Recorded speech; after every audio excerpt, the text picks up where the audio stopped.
እንዴት ያለ ፍፄ ምን ማለት እንደሆነ አዲሱን ትርጉም ተዋውቁት እስኪ። የፍፄ አዲሱ ትርጉም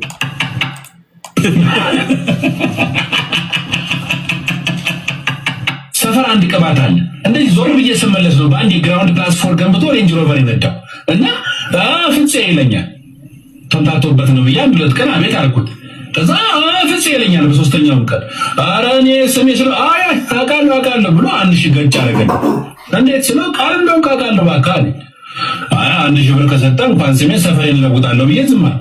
ሌላም ቀጥሎ ፍፄ አለኝ። ይሄ ሰውዬ ነገር ፈልገኛል እንዴ ብዬ ግራ ገባኝ። እኔ ለካ ነገር ወዲህ ነው። በቀደም ዜና እየሰማሁ 50% ኢትዮጵያውያን ደሃ ናቸው አለ። ከዛ 25%ቱ ፍጹም ደሃ ናቸው አለ። እንዴት ነሽ ፍፄ? ፍፄ እንዴት ነሽ? አብዛኛው የብሔር ፖለቲከኞችን ፍፄ ናቸው። ፍፄ አማን ነው። የፍፄ ይሄ በጣም ኢምፖርታንት ሜሴጅ ነው። ፍፄ ሰላም ነው። ፍፄ ትክክለኛ ስሙ ፍፄ ነው። ይስቃል። አማን ነው ፍፄ።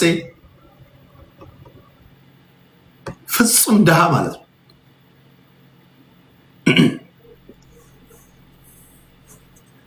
አንድ ጊዜ አስታውሳለሁ ልጆቹ ሬስቶራንት ሲገቡ ተከትሎ ይገባል። ልጁ በቃ ሁሉ ጊዜ ተከትሎ ይገባል። እና ኢትዮጵያ ውስጥ ባለው ሁኔታ ሼሪንግ ጋም ነው። አሁን ባለው ሁኔታ በቃ ትበላለህ፣ ምግብ ይመጣል፣ ሂሳብ ይመጣል፣ ሼር ታደርጋለህ፣ ትሄዳለህ። እና ልጁ ሼር አያደርግም። ሂሳብ ሲመጣ ይሄዳል። እንደዚያ ጓደኛ ይኖራቸዋል።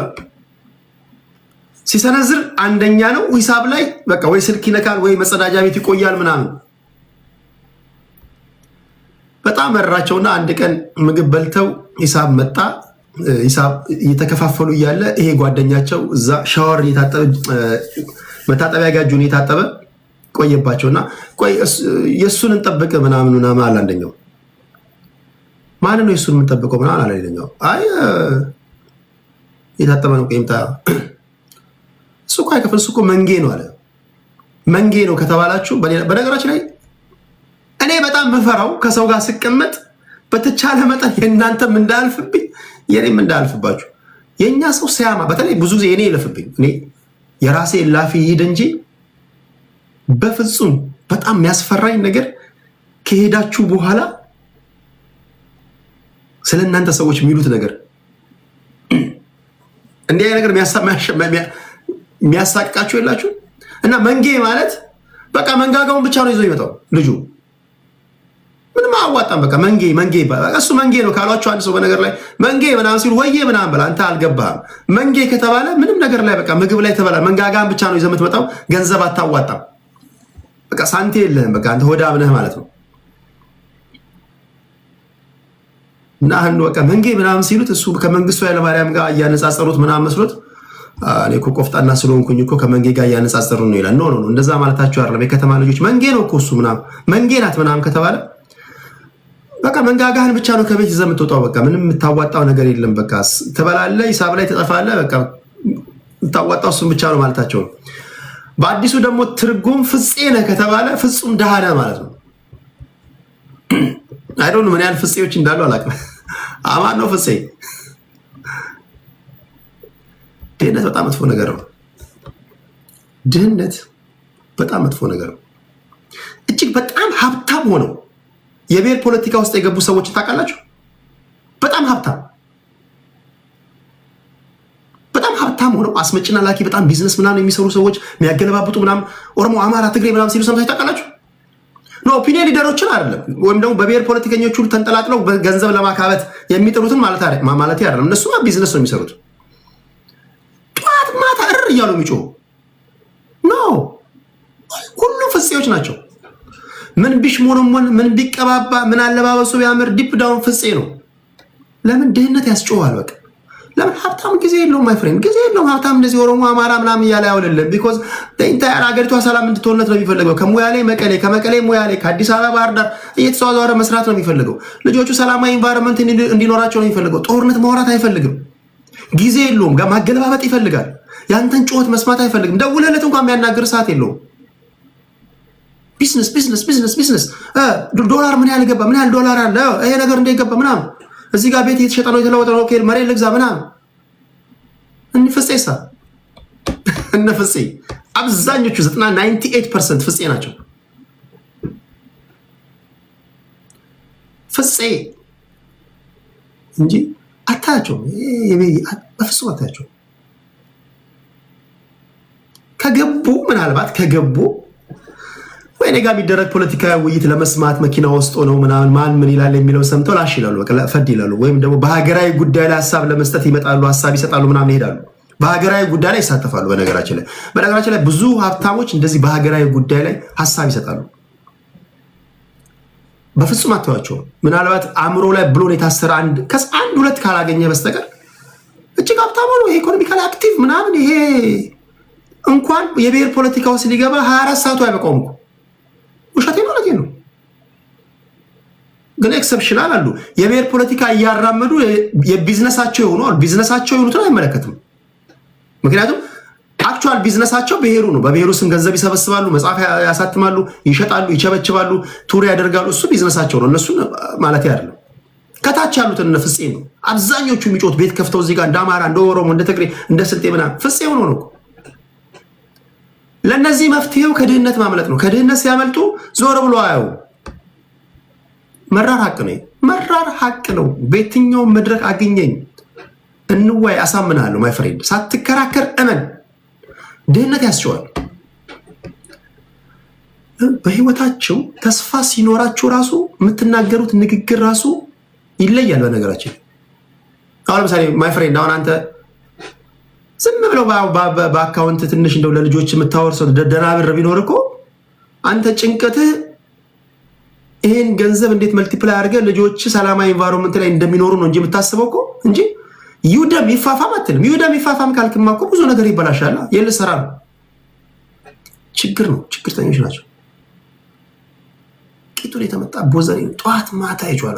ቦዘኔ ያጣ ፍጼ ምናምን ሰው መፍትሄው ከድህነት ማምለጥ ነው። ከድህነት ስታመልጥ ሁሉም ይለቃል። እሱ ፍጼ ነው። ጥያቄ ነው። የሁሉም ነገር ችግሩ እሱ ምንጩ እሱ ነው። ሶርሱ እሱ ነው። ማይ ፍሬንድ በዚህ እንተማመናለን። ሳትከራከር እመን። ኦኬ። ለማንኛውም ፍጼ በጣም ስላስገረመኝ ነው። ሌላው በሀገራችን ዝምባሞች አላችሁ። ዝምባም ሰዎችን ዝምባም እያሉ እንደ ስድብ ምናምን ነው የሚጠቀሙት። አሁን ዝምባም ተቀይሯል። ዝምብ ቢዝነስ ሆኗል። ክብራትና ክብራት ቤትህ ዝምብ ካለ፣ አካባቢ ላይ ዝምብ ካለ፣ ሰፈር ላይ ዝምብ ካለ ቢዝነስ መስራት ትችላለህ። ከድህነት ስታመልጥ ሰይጣን ራሱ ይለቅሃል። እናንተ ከድህነት ስታመልጡ ብዙ ፊቸሮችን እኮ አሎክ የምታደርጉት። ቸርች ራሱ ገብተህ ስትቀመጥ ነብዩ ወይ ፓስተሩ አዛጋሩ ተነሳ አይልህም ይልሃል። እስኪ አንድ ፓስተር ወይ አንድ ነብይ ወይ አንድ ሰባኪ ሀብታም ሲያስነሳ ታውቃለህ? ባለ ላይ ለመባረክ ካልሆነ በስተቀር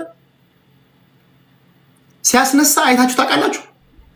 የተጎሳቆለ ዶሴ የያዘ የተቀደደ ልብስ ያደረገ ግራ የገባው ሀብታም ከሆንክማ አትምጣ ቸርች እኔ መጥቼ ጸልይልሃለሁ ነው የሚለው።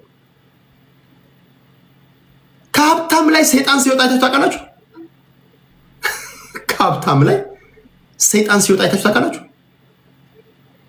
ሰይጣን እኮ ሊኖርበት ይችላል። ትክክለኛ እንትን እኔ ከተሳሳትኩ ታረማል። አይታችኋል? ሁልጊዜ የሚያስጮኋቸው እነዚህ በቃ የራባቸውን ምስኪኖች ማይ ፍሬንድ ችግሩ ነው የሚያስጮሁ። ራቡ ነው እኮ የሚያስጮሁ፣ ማጣቱ ነው የሰውየው እንትን። ሰይጣን ምናምን አይደለም። ገንዘብ ስጠው እንዴት እንደሚፈወስ ታያለህ። አንድም ቀን እኔ እስካሁኗ ሰዓት ድረስ እኔ መንፈሳዊ ቻናል አይቻለሁ ባለጸጋው እከሌ እንትና ሀብታም እንትና ሰይጣን ወጣለ ሲባል ሰምቻለሁ። ሰይጣን ራሱ የሚወጣው ከነፍጼ ነው። እሺ ለማንኛውም ዝምብ ኢትዮጵያ ውስጥ አደገኛ ቢዝነስ እየሆነ እንደመጣ እየተነገረ ነው። ክብራትና ክብራን የሚናቅ ነገር የለም። በ21ኛው ክፍለ ዘመን ተፍ ብለህ ከድህነት አምልጥ ማይ ፍሬንድ፣ አትፍዘዝ። በግም ሲታረድ ነው ሲፈዝን የታረደው። በነገራችን ይሄ ያላችሁበት ዘመን በተናጠል ተፋልጠ ከድህነት የምታመልጥበት ነው። እኔ መራር ሀቅ ነው የምነግርህ ማይ ፍሬንድ። ራስህን ማዳን ነው በተናጠል። አንተ ራስህን አስመልጥ ከድህነት ካስመለጥክ ራስህን አራዳ ነው። በእርድና ዴፊኒሽን ነው። እርድና ማለት ከድህነት ያመለጠ ነው። ከዚህ ጋር በተያዘ እስኪ ዝንብ እንዴት ነው ቢዝነስ የሚሆነው? እስኪ ላስደምጣችሁ። ሞገስሎን ሞገስ ይደውተነ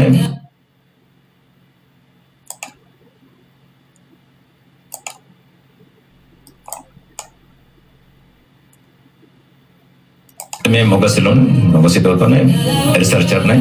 ይሄ ቆላ ዝንብ በ25 ዓመት በፊት ነው ኢትዮጵያ ውስጥ ስራ ጀመረበት። ዋናው ምክንያት ምንድነው? ቆላ ዝንብ በሰዎችም ላይ በእንስሳትም ላይ ሰዎች ላይ ስሊፒንግ ሲክነስ ነው፣ እንስሳት ላይ ደግሞ የሞት አደጋ የሚያስከትል ነው። ይሄን በዓለም አቀፍ አቶሚክ ኤጀንሲ አማካኝ ነው ይሄን ስራ የምንሰራውና ቆላ ዝንብን በማርባት ወንዶችን በጨረር እናመክናለን። ከመከነን በኋላ ቆላ ዝንብ ያረባሉ፣ ወንዶችን ያመክናሉ። ስለዚህ ዝንብ ያሉበት ቦታዎች ላይ ይልኳቸዋል። ከዛ ቦክሱን ይከፍታሉ። ዝንብ ማባረሪያ ይጠቅማሉ። ስለዚህ አደገኛ ቢዝነስ ነው። ኤክስፖርት ብሎ ያደርጋሉ። በአውሮፕላን ዝንብ ያለበት ቦታ ላይ 300 ሜትር ከፍታ ላይ ይለቀቃሉ። ከቦክስ ይወጡና ጫካ ላይ ያሉ ሴቶችን ሜት ያደርጋሉ። ሜት ካረጉ በኋላ እንዲመክኑ ያደርጋሉ። ያ የ8 አፍሪካ ሀገሮች ነው የምንሰራው። ኢትዮጵያ ውስጥ ያለው ዝርያ አሁን 5 ዝርያዎች ነው። ከ5ቱ 2ቱን እያረባ ነው ያለ ነው።